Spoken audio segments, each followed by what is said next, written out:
Welcome everyone. It's 4 o'clock on the West Coast, and whatever time zone you're in, we're so grateful you're here and so grateful that our authors are here today to join us for our first book event for the fall season.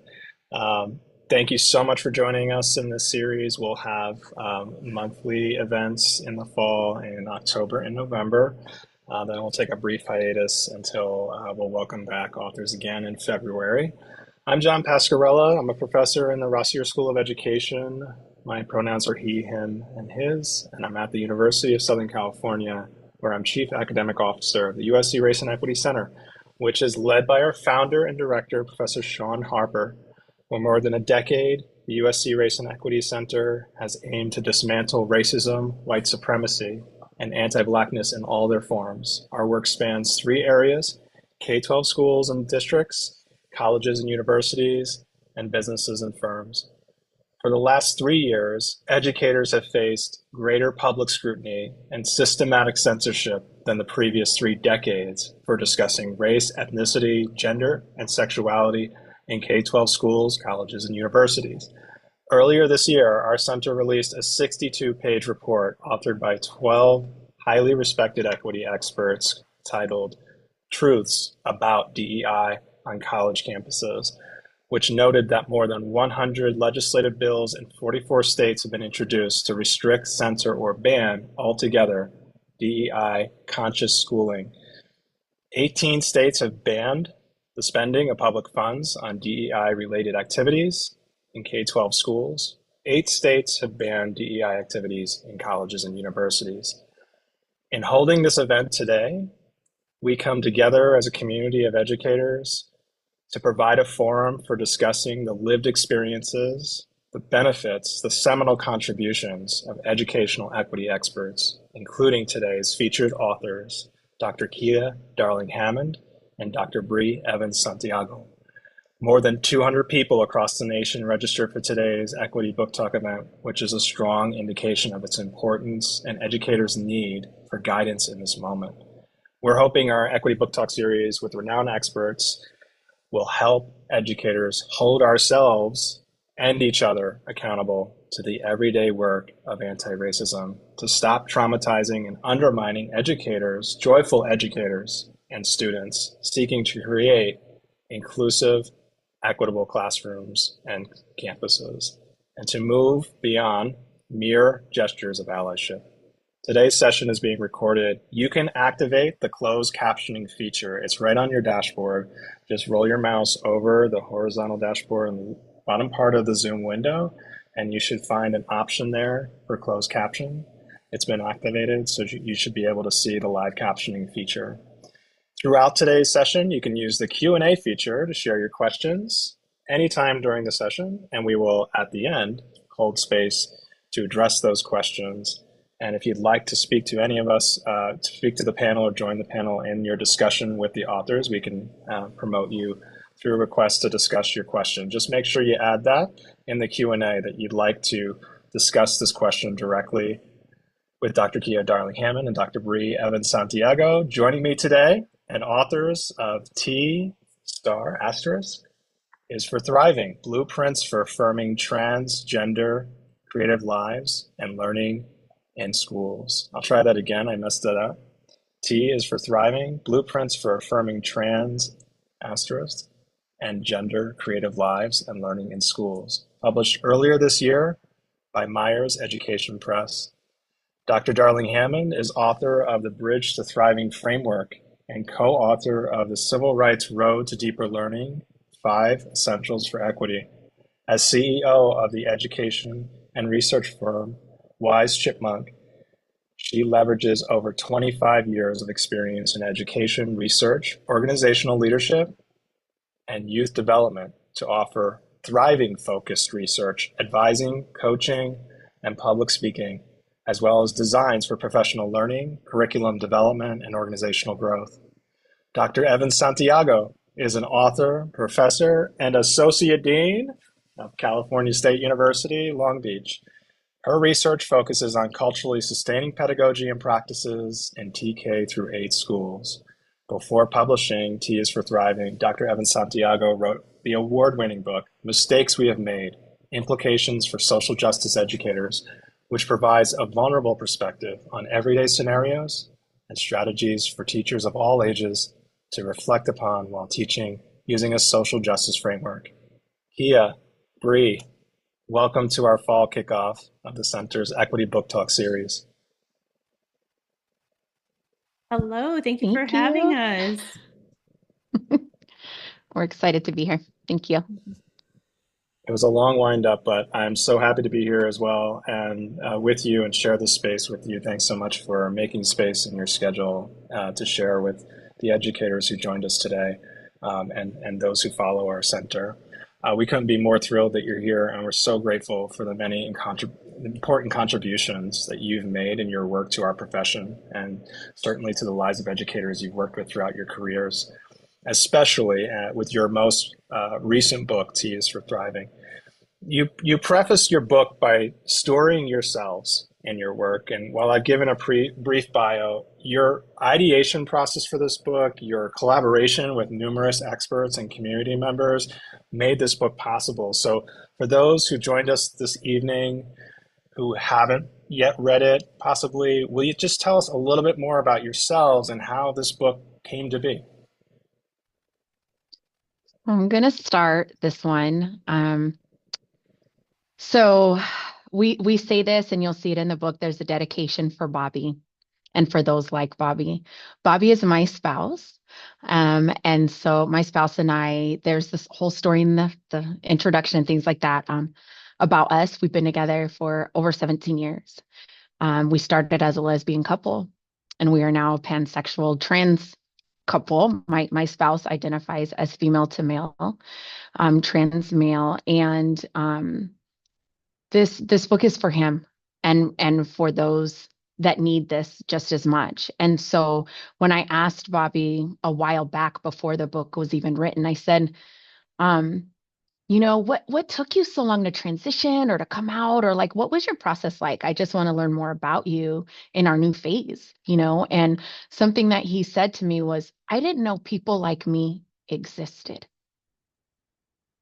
I'm going to just let that sit for a moment, because we know in history and throughout our lives and throughout the world, people like him do exist and have existed, but he didn't even know that people like him existed. So then he said, I just thought I was a lesbian who dressed like a boy and I liked to do boy stuff. I just liked boy stuff. And I said, but what did your teacher say? Like, did you ever learn? And we're from California. I said, did you ever learn about, you know, anything LGBTQ, queer, trans, anything? And his response was, no one ever said anything to me. Not one teacher ever mentioned what trans was or what that meant or anything about that. And so for me, that hit me hard, because as an educator, I thought, how many other Bobbies are out there? How many other people in states that have laws to require us to include LGBTQ, two-spirit, plus, however we identify in this space? It's a law, and his teachers never mentioned it. And so it was just heavy on my heart to do something about it. I said, what can we do? Especially in that time, thinking back, we started this during COVID, right? Or in that space around that time. But thinking about how many people are going without knowing or learning about themselves and not being celebrated or affirmed in schools where they spend most of their time. And so it was heavy on my heart to do something about it and to write this. And so we'll talk more about the book as we go, but I wanted to share his haiku with you, which is also in the book, and then let Kia share also. So it's called Trans, capital Trans, Formational Lotus, a haiku. Life is muddy. Lotus flowers grow here. Waves bring self-love. And every time I say it and read it, it brings like an emotion to me, because I've been a part of those waves, and I can empathize and understand and relate to those people in our world that have to experience what he experienced to be able to live and thrive every day.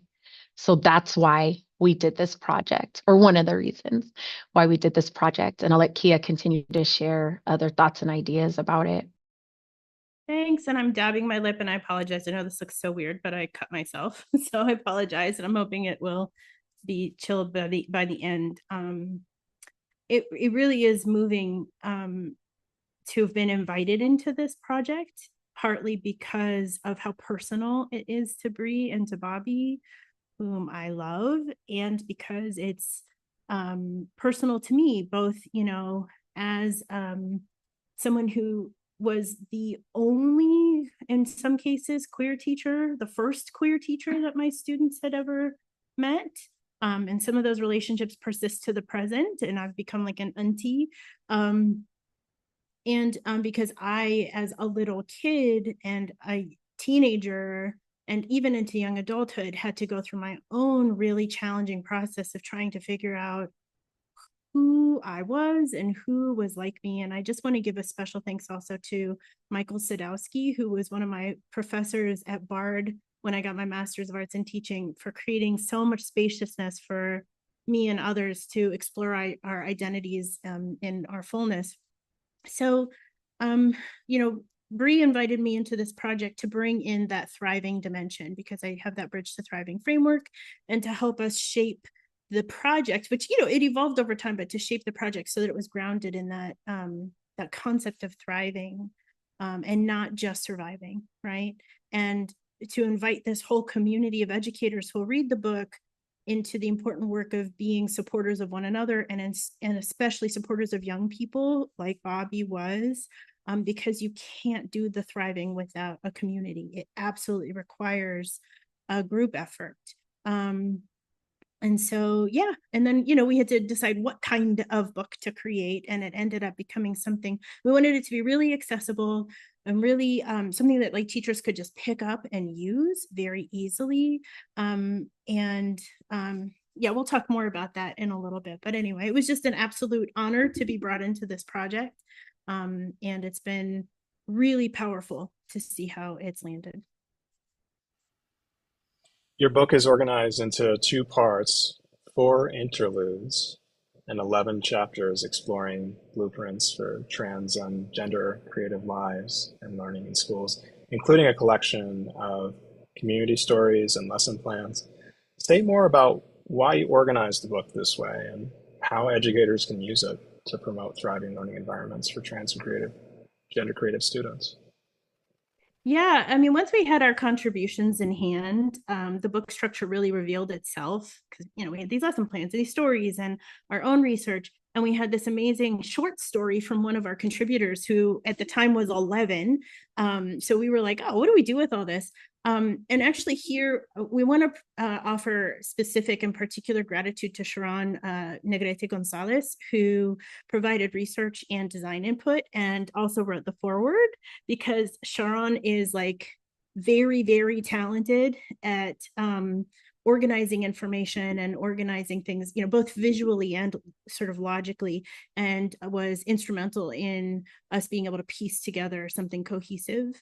And then the other thing we wanted to make sure to mention is that like this isn't an exhaustive resource, but it's just sort of a possibility model. So teachers who are and have always been infinitely creative, we hope that they'll be inspired by what our contributors have demonstrated as possible in the classroom, and use the same design principles to expand access to celebratory and affirming and responsive curriculum and practices.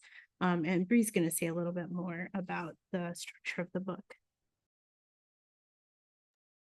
Had to get a drink, sorry. So there are 2 sections within the book that we came up with throughout. One was affirming selfhood. So the first section is really exploring selfhood, who we are, affirming and supporting identities in various ways. And they are all different content areas that help us think about that. So there is, English in there, and science and math, just really taking the time to explore ourselves and what that can look like. Also, There are lessons for all grade levels.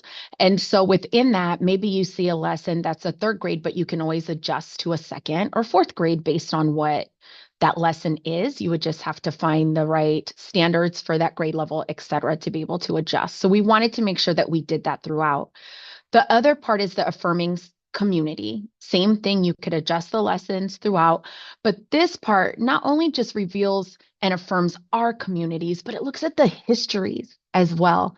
We have a great picture that helps open up that second part where you see the very first group of folks in San Francisco walking as trans folks across. And it is beautiful, like to be able to have that history and put it in our book with the permission, of course, of our amazing folks is really exciting because it shows that this has continued to build upon, right, over time. Also, we interviewed 13 people and they shared stories that are interwoven throughout the text. So that's important because not only do you have the lesson plans, you get to listen to them, to read what they have to say, to help give us advice and thought-provoking ideas behind what we should be doing in schools. And that's really important and impactful. So we wanted to make sure that we highlighted those spaces, even if we had a full short story or if we had just a little quote here and there, starting off a chapter or throughout a lesson. But we felt it was important to be able to show that throughout. And again, this book was to respond, affirm, and celebrate our trans and gender creative communities and students within schools. And that's important to us. We hear about the negative oftentimes, but what are we doing to impact and to love and to provide and to thrive so people can just be, right? It's so important to just be. And that's what this book does for us. Thanks so much for this. Mm-hmm. Um, in your introduction, moving into the book, you define what you mean by trans and gender creative, citing S.J. Miller's work. And what can you tell us about the difference between trans with an asterisk or a star uh, and trans without one? And what about gender creative?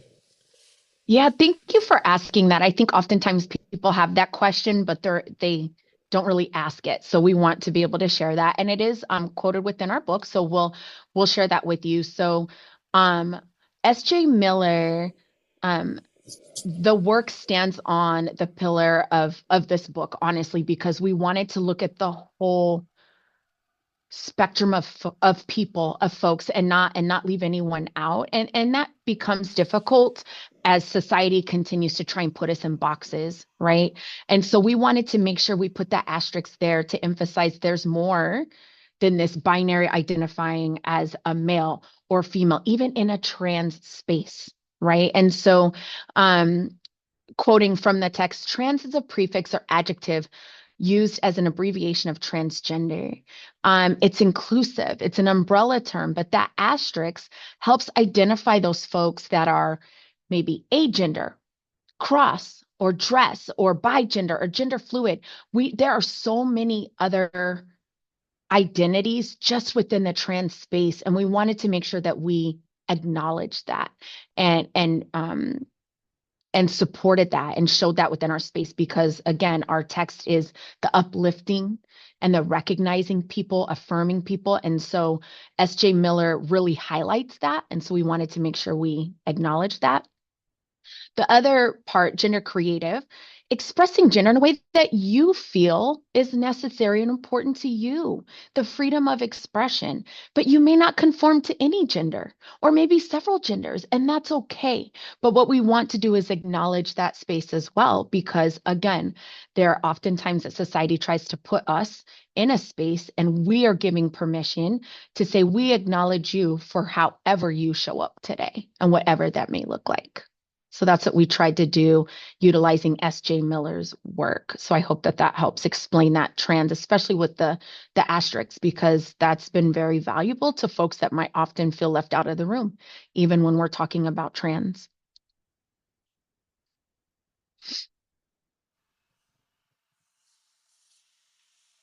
Thanks. And for everyone joining us or just joining us, I know that I'm seeing many people sign on. Thanks for joining us, even if you're able to make it now, or and staying on with us. And remember, you can use the Q&A feature or the chat feature to ask questions directly to us as panelists as our conversation continues throughout this hour. We'll have some time at the end to further engage with you. Many of our audience members that join our Equity Book Talk series and our professional learning academies at the center are K-12 educators. And, as I shared in the introduction, many are navigating unprecedented hostility towards their profession, whether just seeing it in the media and social media or encountering it in their interactions with parents and caregivers and community members, or hearing about what's happening, at school board meetings that were once only making local media are now getting national attention. And so while the backlash towards efforts to be more inclusive continue, educators continue to promote more equitable, inclusive classrooms for their students, for the families of those students in their schools. And as they're thinking about gender inclusivity, gender identity language in particular, and acronyms that expand beyond cis heteronormative terminology, including trans, genderqueer, including acronyms LGBTQIA+, 2+, have long been deliberated in queer and trans scholarship and education before they showed up in public discourse in recent years. And as heightened awareness of gender affirming and expansive language has occurred, heightened scrutiny has followed in this backlash, followed in social, political, and educational contexts and discourses. How do you think educators who are adopting more expansive gender affirming language, how should they navigate these relationships with parents and caregivers? Your book offers some insights, and what I noticed is you move beyond sort of technical fixes to everyday sort of challenges. And I just wondered if you could speak to navigating relationships with parents and caregivers less knowledgeable, less receptive to the expanding their language, their discourse, as well as recognizing the lack of exposure, Bre, you spoke to in their own K-12 experiences, my own K-12 experiences as an educator, and perhaps those in the room. This is resonating with the fact that language wasn't included, that people were purposely excluded from curriculum, from lessons, from histories, from literature, and that are now being targeted to be banned as those texts and histories become more included. I'll pause there. Yeah, it's a robust question. And we're going to speak to that in some other ways a little bit later. I just want to quote from the book briefly and just say that it's really important to underscore that there are trans and gender creative young people in our schools, whether we know it or not, and adults too. Right? So your colleague or a parent or other staff or other people, they're just folks, and they may not be making that known to you. So it's really important to center this period. I think the first thing that educators can do is model the use of gender inclusive language. So small changes like saying friends or everyone instead of ladies and gentlemen are subtly inclusive. And now, luckily, there are lots and lots of resources that can help us find that gender inclusive language that we can use.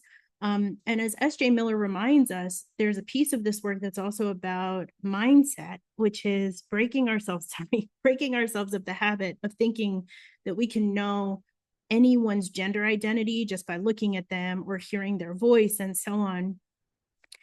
We've also seen teachers seek information from students on brief questionnaires, allowing the students to reveal their pronouns or sometimes like a non-public gender identity to help a teacher know how to work with that student if they're not ready to make that known more broadly, and to be careful with that student.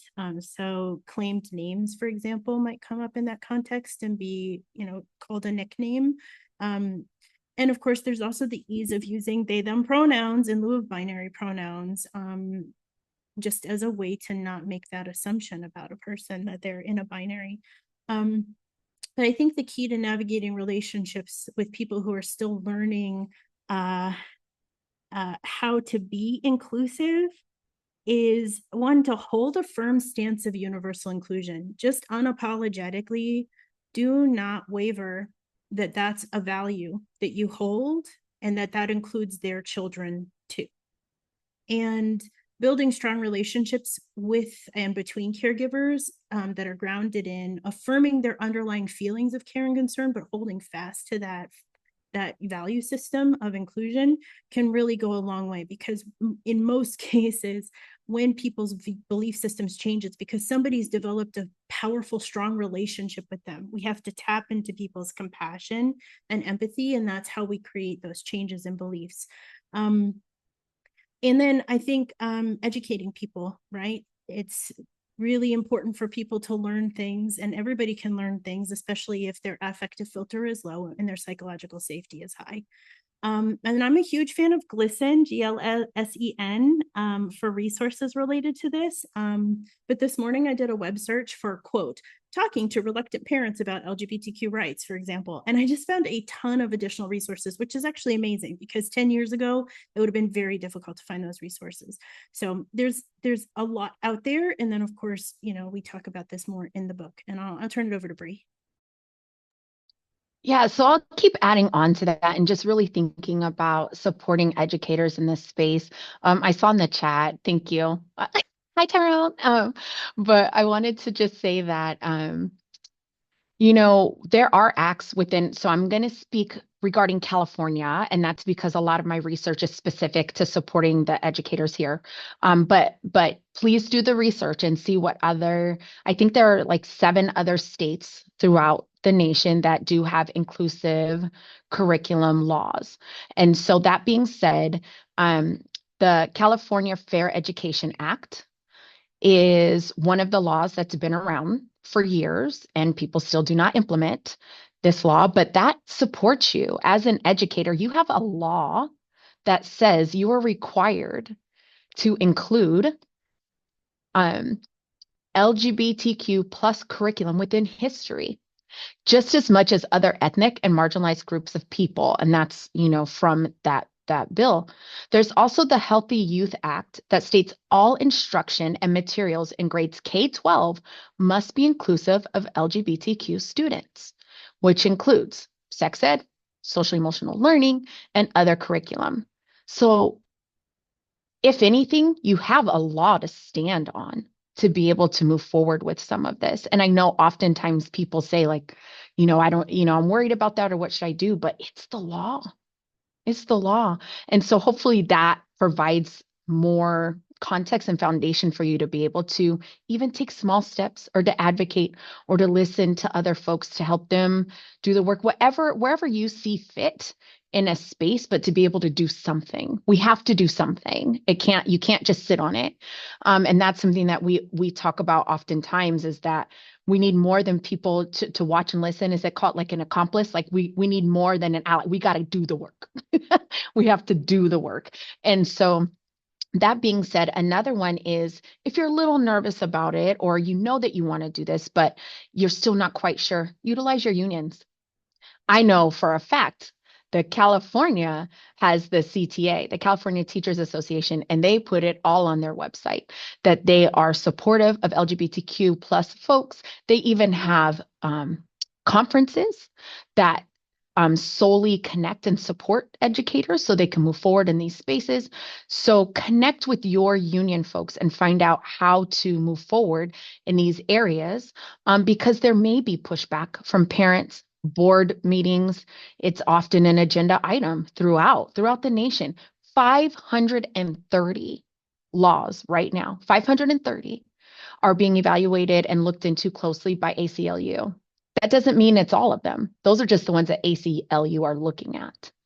And so over 530 laws and bills are being brought up, obviously more than one a day, to be able to talk about and push back and fight against our communities.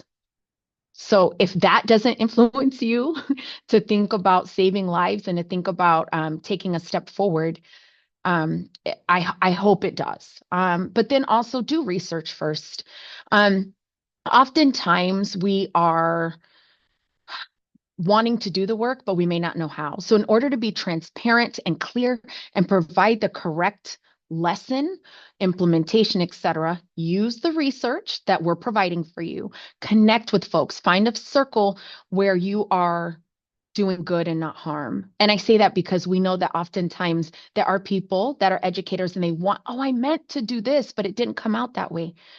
Ask first, learn, do your homework, but also at the same time, you want to make sure that we are not taxing folks either. And I'll talk about that in a little bit, but I just want to make sure that we are doing our research, and there are lots of resources provided in our text to be able to help you find additional learnings to be able to support to support your role within education and to support students and people around you in schools. I hope that covered it. More than covered it. Thanks so much. I'm just going to hold up the book on my screen. Am I being blocked out? No. All right. You can see the front cover of it. There we go. All right. Just under the nose. All right. And the cover, side note, was also created by a queer student at the college that we worked at in the past. So that's exciting because that student was able to contribute to such an amazing project. So I want. Beautiful cover art. So as if you're Googling the title of the book and looking to find it at your local bookstore, that's what it looks like.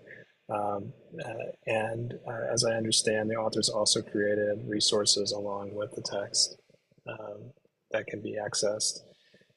We're going to move into the frameworks you introduce in your introduction, including S.J. Miller's Gender Identity Complexities Framework, Goldie Mohammed's Historically Responsive Literacy Framework, and Kia's Bridge to Thriving Framework.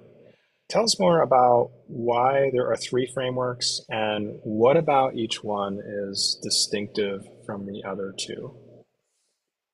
Yes, I love this question as a nerdy academic with a framework that we used. I think I'm going to quote again from the book just quickly to set the stage. And it's, as is true for all children, trans and gender creative students need to see themselves robustly represented, their existence, their humanity, and their rights affirmed.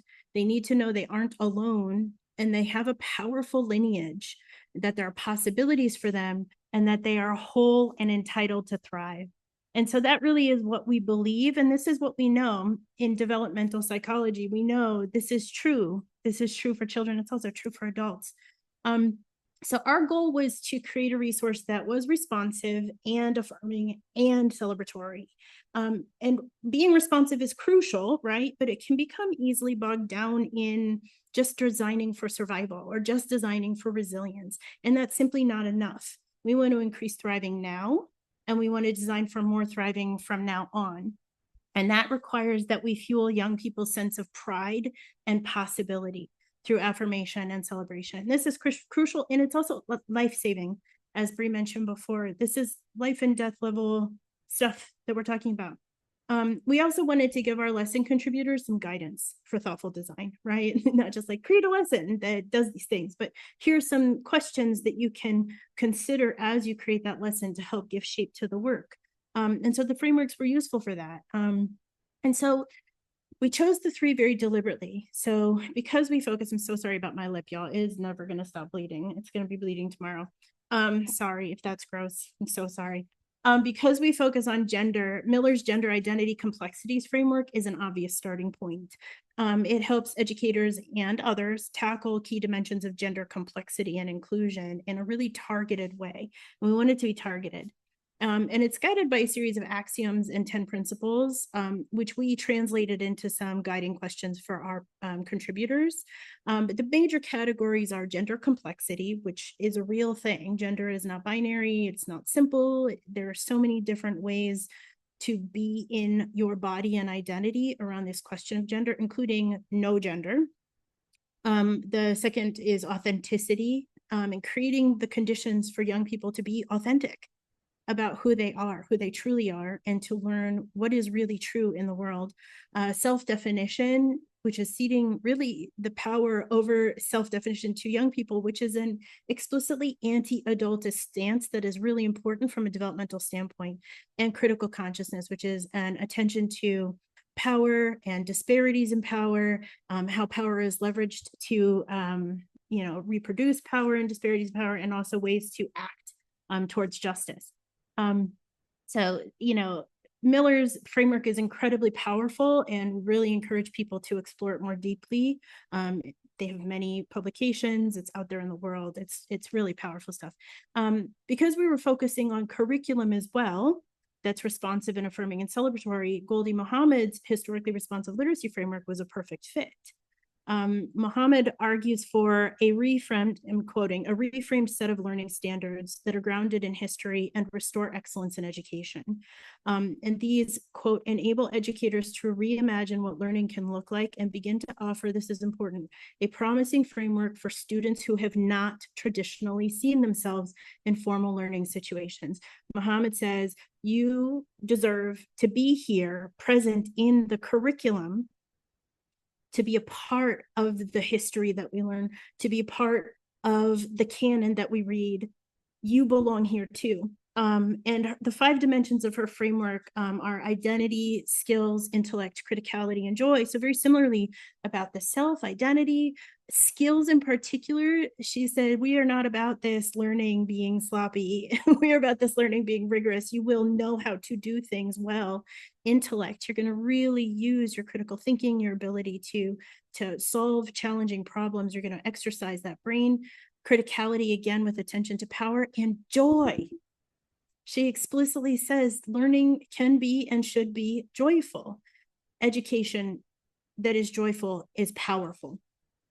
And because we recognize that just surviving schooling is simply not enough, shout out to Bettina Love, because schooling is a reflection of our society and shapes adulthood life outcomes, and because thriving is a human birthright, we chose the Bridge to Thriving framework to invite a holistic and developmental thinking about design. The 6 dimensions in that framework are community, because we can't thrive without each other. And we absolutely struggle to thrive when others in our world and our society and our community are not aligned. Abundance, which is not abundance like, oh, I have so much money, but abundance as in I have hope. I am able to dream. I have the resources required to thrive. I'm not afraid to tell the truth, that kind of abundance. Pleasure, which is very much in alignment with Muhammad's emphasis on joy, but that can include purpose, sense of purpose. Relief, obviously, because we're not thriving all the time and the world is hard and sometimes bad stuff happens. And then a composite dimension that came out of the research, which is simply being. Like, I just want to exist.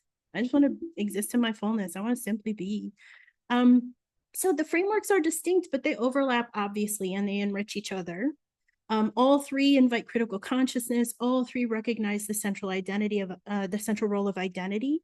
And each is grounded in the particular experiences of different but overlapping marginalized communities.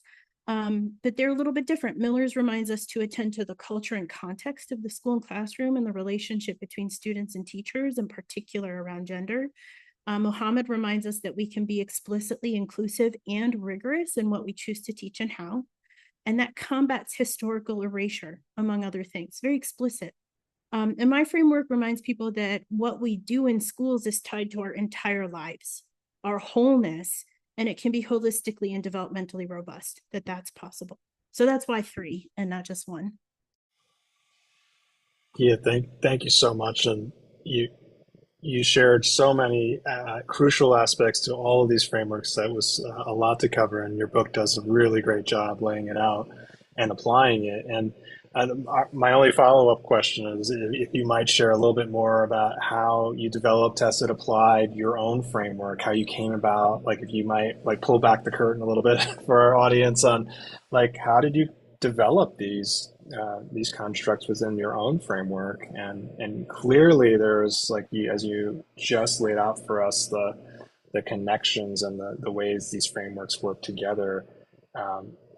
You having been the progenitor of one of those 3, could you tell us more about that creative process, that design process. And well, I can, because it's my favorite topic. So yeah, thank you for asking. The inspiration for my research came from my own experience as a high school teacher and then a central office administrator. Also, in my work before that in youth services, but mostly from my conversations with my students and my nibblings. And I think, like so many educators, I found that schooling can get in people's way. It sorts us, it ranks us, it turns us into competitors and winners and losers. It's compulsory. So whatever it's giving us, we have to show up for, internalize, and manage through. It force feeds us sometimes information that has little utility in our real lived experiences. And it often fails to do the most crucial developmental work that humans need done during these really crucial developmental years. You think about how much time we spend in school, that we have to spend in school. They can be really all consuming. And then years later, too many of us wonder why, having spent so much time, we didn't learn what we really needed to, how to take care of ourselves, how to take care of our relationships, how to navigate these systems and institutions in ways that reduce harm, and how to change them, right? So that we really can thrive. And we end up just kind of like mopping up this residue of missed opportunities and mistakes and loss of self and having to figure it all out later. We could have started that work so much earlier. It's a huge mess. So when I shifted from K-12 to my doctoral studies, I looked in the literature in education and psychology, which are my two fields, for guidance about thriving, particularly that of marginalized people. And what I found was mostly about resilience, coping and grit and trauma and post-trauma. And the interesting thing about post-trauma is not all of us actually ever get to the other side of trauma. We have these pervasive, Sean Ginwright talks about this, right? This sort of persistent trauma that exists when you live in a society that wants you to be dead, right? That doesn't care about you. And I do want to give a shout out, though, to Seligman's PERMA-V model and Clonan, Jacobs, and Nakula's intersectional positive youth development model focused on girls of color. Those are dope. So I did find amazing scholarship that informed my scholarship, but there's really not much. It sort of just stops at resilience. And they're like, we'll just get you through, and have you continue to live in this funky society. So, is resilience important? Yes. Is it where we should put all of our energy? No. And that's what my framework is about. It's about not putting all of our energy into just surviving. So I decided to ask a multiply marginalized community of humans who are largely ignored by the academy about what thriving meant to them. And the resulting analysis centered on people who were young and Black and LGBTQ and same gender loving. And what they did was they pointed me towards these sites of liberatory celebration, affirmation, and support, like house and ballroom communities. And they reinforced the crucial importance of defiance, refusal, and resistance, in addition to resilience in their lives, things that are often overlooked in the sort of more traditional literature. And they unapologetically centered pleasure in a community that's often shamed for pleasure, and the power of dreaming and courage and telling the truth. And so the framework was certainly informed by other scholarship and research about flourishing and thriving, and there's plenty out there. But this framework includes these critical dimensions that this community needs in order to thrive. And then when I took that framework out, like into other communities, entrepreneurs and youth service workers and nonprofits focused on environmental justice, and there's like a sales org, and the framework continued to resonate, and people still reach out to me years later to talk about how using the framework is changing their lives. So my research has shown me that people are really emboldened by evidence of what's possible and permission to dream beyond and to dream otherwise, and the knowledge that they're not alone. And that's where that courage and that defiance and that truth telling can really happen.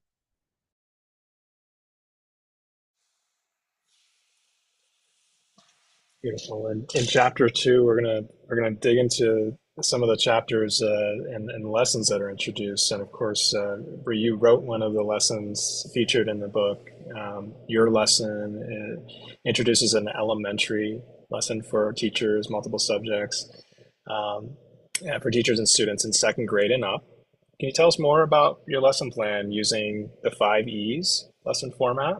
we maybe start there because I know that's like one specific framework or format. And would you say more also about the story you included and how you applied the three guiding frameworks to the lesson you developed for your readers? Absolutely. Um, so using the 5E model, that's very common in elementary schools, especially in science. You see it often. So it's engaging, exploring, explaining, elaborating, and evaluating. To me, it takes a gradual release model, that we're used to. I do, you do, we do type of thing, or we do, you do. But it digs in. It makes it more rigorous, in depth for us as planners to really think about if we're helping release for them to be able to think critically and to be able to move forward. There are other steps that are needed for us as educators to plan out and really think about to be intentional. And so I just like that, especially because the lesson that I did focused on a STEM space, and oftentimes we would use that lesson planning model in science. So that's where I got that from. No particular reasons, where we had to do it that way, but I just liked that model to use in that space. So this lesson, I do have the book right here. Julian is a Mermaid by Jessica Love. It's a really beautiful picture book, a lot of pictures throughout. I utilize that text, but I also use Pharrell Williams' Happy, the video, to help bring engagement, but then also um,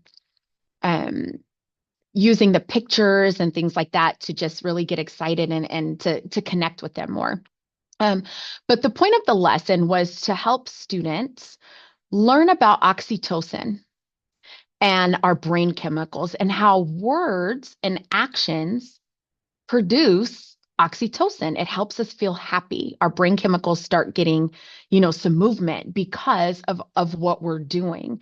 And so utilizing those engagement pieces, we would talk about the science behind our brain chemicals and what we need to do to help increase the happy parts, the happy chemicals. And then throughout, we bring in math as well because the students would then keep track of how often they are being kind.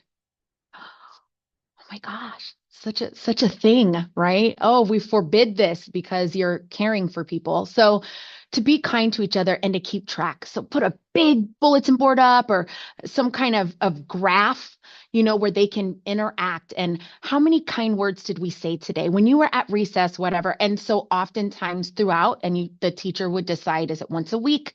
Is it at the end of every day? And you graph how often we're being kind to each other. And oftentimes people become even competitive with themselves, like, oh, I only did it once today. I'm gonna try again tomorrow. I want to do it more often. I want to be kind. I'm gonna, go tell so and so, good job jumping rope, etc. And so what we're doing is building that social emotional space, but then also helping them learn to not bully each other because so and so wanted to jump rope, but yet they look like a boy according to society. What does that mean? So helping kids, students, learn how to be kind, but practice it and track it and be able to use it throughout. So using science and math, but then also bringing in some literature and music to help the younger kids learn and understand what oxytocin is and how to, increase our happiness within the classroom. That connects to all three frameworks, right? Because we're getting rigorous. So we're thinking about with Goldie, it's like seeing yourself in this space, brown person on the cover, so like stretching that out a little bit, helping people, and then a person wearing this dressing like a mermaid. So if a person likes to dress like a mermaid or dress up, they see themselves in this space. But then so that's the identity piece, which connects also with SJ Miller, but thinking about the rigor behind it, right? Using math, thinking critically, how do I do this? How can I add more and things like that? Identifying with self, what makes me happy. And all throughout is, of course, Kia's, the belonging, relief, pleasure, abundance, selfhood, just being, just being. And Julian's abuela supports their journey throughout the whole thing and celebrates with them, and they go out to a parade, all of these things. And it's like just having that love and that support is so impactful and important. So in that story, surprise, second grade, going to talk about LGBTQ, and it's okay. But we bring that in, and I think it's, and we provide all of the standards and objectives and things like that you would need to be able to work through that lesson. So there we go. And you can increase or decrease the grade level. I mean, what's so brilliant about the intersections with subject matter, with experience, with the framework, elements of the framework that you spoke to, as well as the implicit sort of the consideration that so many educators are facing scrutiny of, well, wait a minute, how does this fit into a subject matter curriculum? Why is this age appropriate? And in part, what your book offers is a framework for understanding how it is so seamlessly integrated, included, and I hesitate. I use this word with a great amount of scrutiny, but I'm going to appropriate it from, I think, the mainstream discourse, which is this idea of things being integrated, included, sort of implies that what is considered "quote unquote" normal, right, does not have the tenets of hegemony implied by it. It's not unpacked. It's not sort of and again, sort of thinking about and troubling the idea of what is normal is what has been normalized, what has been sort of become normative in this case of gender expression, gender identity, gender expansiveness. So I really appreciated like how thoughtfully you sort of took up the charge of putting this into an accessible framework that is undeniably accessible and practical, can be applied, is that sort of flips the arguments over on age appropriateness and the extent to which students, children, have the capacity to identify, and engage a range of emotions and exploring their experiences and emotions through having the opportunity, and that to take that away is to erase that opportunity. So Kia, I'm going to turn to you now that while you didn't introduce a lesson, your framework is applied to all 11 lessons presented in the text. And I wondered if you might speak to just one more lesson in the book for our audience and talk through how your framework lends itself to the lesson planning decisions that, while these are just 11 lessons, educators are lesson planning all the time. And so what are some ways, like looking at maybe another lesson and looking at the decisions that were made, that educators in the room right now could be, and who watch this afterwards, could be making in their everyday work? Absolutely. And I mean, I just love your lesson, Bre. I just want to say, you said competition. I was like, yeah, that's that good competition, right? Where we're trying to like level up at being amazing humans towards other humans. I love it so much. I love it so much. Okay. So another lesson that's equally awesome. So there's one lesson that uses Little Miss Hot Mess's book, The Hips on the Drag Queen Go Swish, Swish, Swish. Yes. Which may sound familiar if you know the wheels on the bus go round and round, round and round. So there's a song that you can put to it. And it's used to teach counting in threes, counting by threes or sixes or nines to early grades. Swish, swish, swish. And I love this book. And I love this lesson because it was brought to us by an 11-year-old, that same young person who wrote that short story that you'll find in one of the interludes, co-designed this lesson with their mom and a family friend who also, B. Wade, presents a lesson later, which we'll mention, with Tyrone, hey, Martinez Black. So they introduced the lesson this way. There are numerous ways to use this book for rich learning in K2 classrooms, including singing, clapping, and dancing along, noticing colors, noticing shapes, and paying attention to the artist's choices, like showing houses in gray that become colorful as the drag queens march past. They literally paint the town And it's so amazing. But here they focus on counting, and we outline Common Core standards like counting forward beginning from a given number within the known sequence instead of having to begin at 1, or decomposing numbers less than or equal to 10 into pairs in more than one way, which, kindergarten math teachers will be familiar with, and so on. But what we asked each author to do was to describe how their lesson used the frameworks, so readers could get a sense of what's possible. And I'd like to just read directly what Elle and their co-authors wrote, because I think it's really powerful. So they said, we see drag as an imaginative way for young children to explore non-conforming notions of gender and sexuality through play, dance, and joy. Thus, a centering of drag is inherently connected to the dimensions of the Bridge to Thriving framework, as it allows students to experience pleasure and relief in the expansiveness or abundance of gender identity and gender expression, and to authentically explore what their own gender expression could be when allowed to do so in an affirming setting. And that reinforces selfhood, community, and simply being. So all of that is to say, there are a whole host between what Bre shared and what I shared here. There are a whole host of ways that people can creatively apply these frameworks using their own genius to design the lessons, which, as we know, teachers do all the time.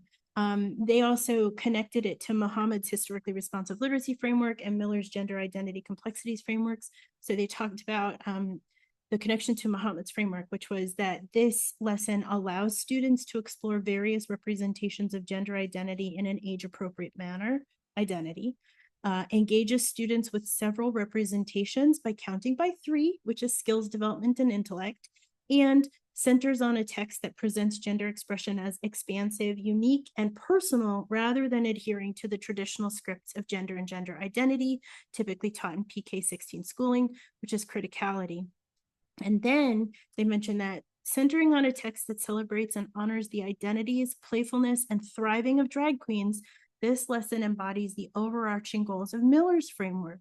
That is, to present gender identity as a complex human phenomenon, and to ensure that students' voices and expressions of gender identities are heard, affirmed, and recognized. And they give us a nice little page number.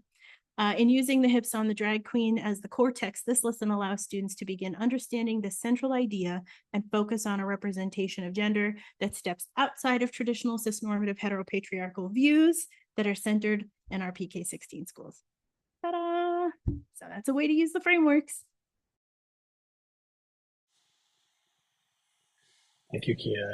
And I'll also just signpost, I mentioned there are lots of resources shared throughout the text, and each one of these lesson plans and blueprints include a complete list of the resources that the authors referenced in the lessons themselves. So you're not just getting a book of lessons, you're getting so much more. You're getting, of course, the stories of community members and the poetry and the interludes that offers such a beautifully nuanced and more complete version of a book for educators that is not just about the practical strategies.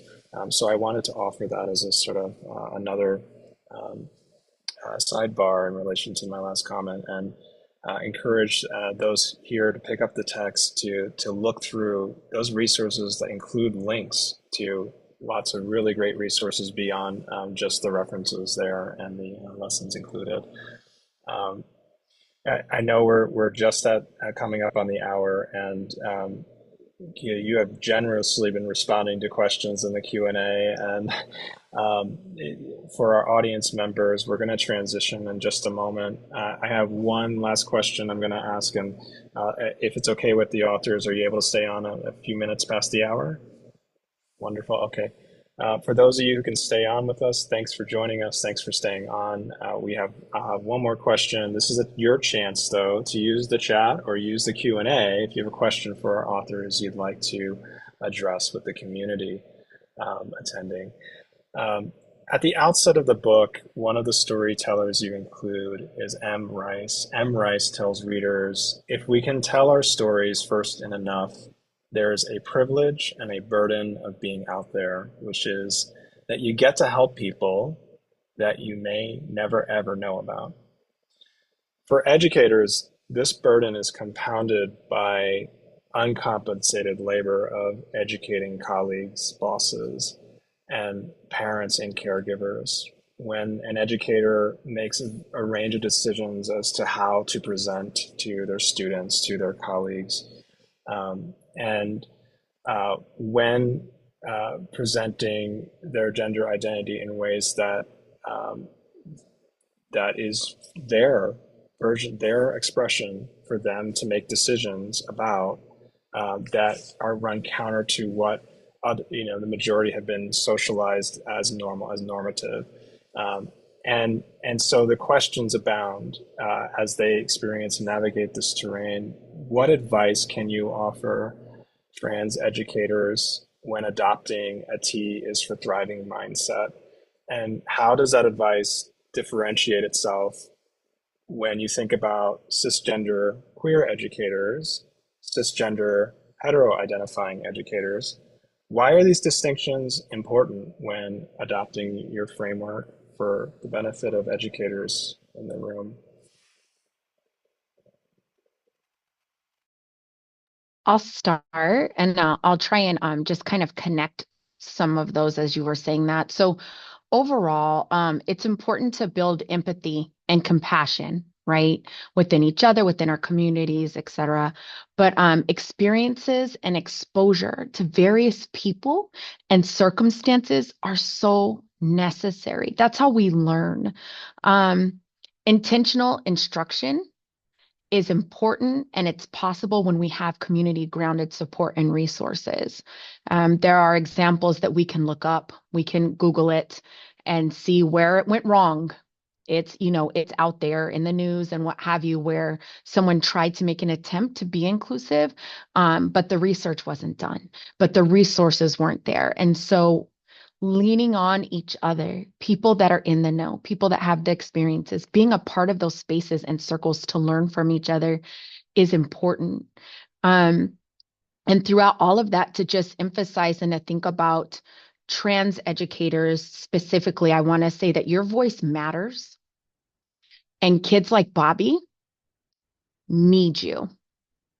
But learn of your protected rights, because not often can you be in a space. That was one of the questions. Yes, there are laws, but then what?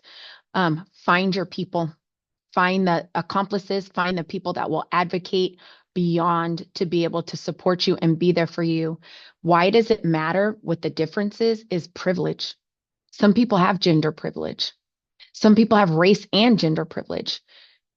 Lean on those folks out there that know and understand and acknowledge their identities and their privileges.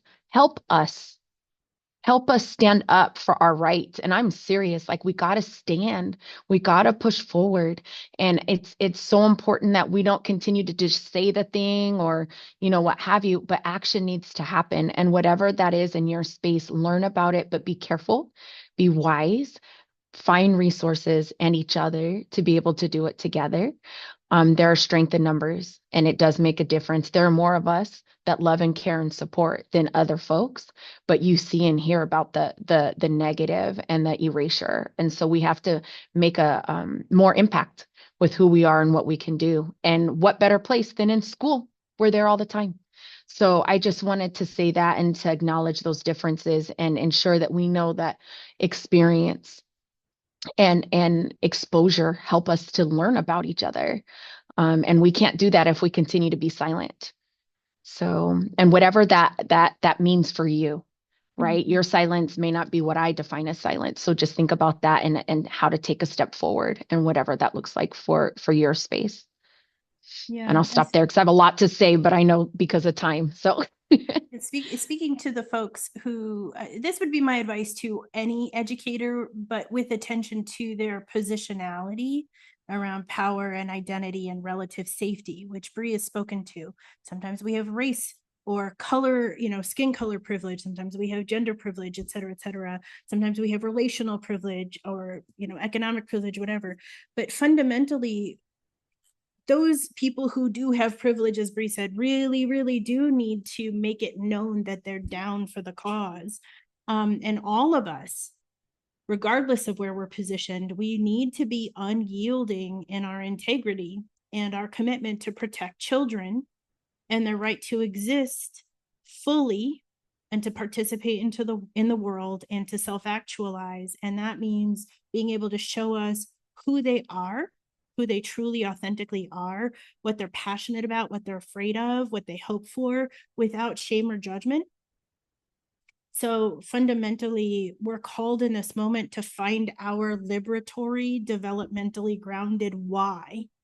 And I don't know what the work is if the work is not creating the conditions for young people to self-actualize and have a future, which we may not get to see.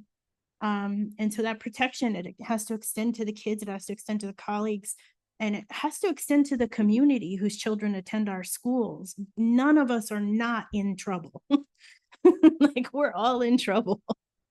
And as Bre said, power in numbers. Maybe that's unions, maybe that's lawyers, maybe that's the strategic use of media shining light on funky stuff that's happening, but like, this is the work. And we talk about what educators can do a little bit more explicitly in the intro of our book as well. And I just want to, one more thing. I can't leave without saying this. Someone may live another day because of your next step. Someone may live another day because you put that little sticker, because you finally put up the picture of your family. What we do saves lives. And I had to say that. It's on my heart to say, and I feel like it's that urgent. It's that urgent. When we sit back and worry about ourselves and our little happy lives and the money we're making, someone may live because of that next step that you take. And I have to say that.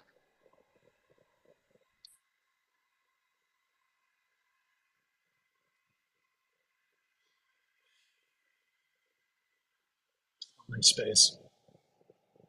Kia and Bre, it's been a tremendous honor to talk with you and about your important book, about the important work you do, and to learn more from your brilliant insights.